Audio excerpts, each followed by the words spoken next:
আচ্ছা, এবার বড়িগুলো দিয়ে দিচ্ছ। হ্যাঁ, বড়িগুলো দিয়ে দিই।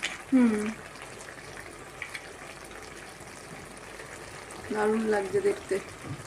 দেখো কি সুন্দর লাল লাল বড়ি ভাজা, তার সঙ্গে পালং শাকের সঙ্গে। এবার ওটাকে সুন্দর করে মিক্স হয়ে যাবে। এবার তুমি এটার সাথে মিক্স করছো তাহলে। জলটা মরে এসছে। হ্যাঁ,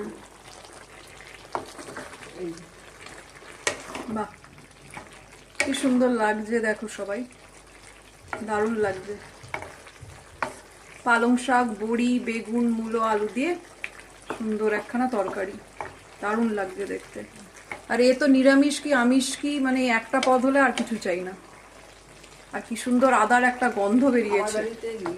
তো এবার কি করবে? এবার কি এটা হয়ে গেছে, এটা নামিয়ে দেবে? না, আর একটু পরে, আর একটু জলটা মরুক, মরলে ভালো করে নেড়ে তারপরে নামিয়ে দেবে। আচ্ছা আচ্ছা। তো বন্ধুরা আবার দেখবে যখন এটা পুরোপুরি হয়ে যাবে, একটা সুন্দর আমি ছবি দেব। এবার জলটা মরে গেলেই একদম আস্তে আস্তে শুকিয়ে যাবে জলটা, তারপর এটাকে নামানো হবে।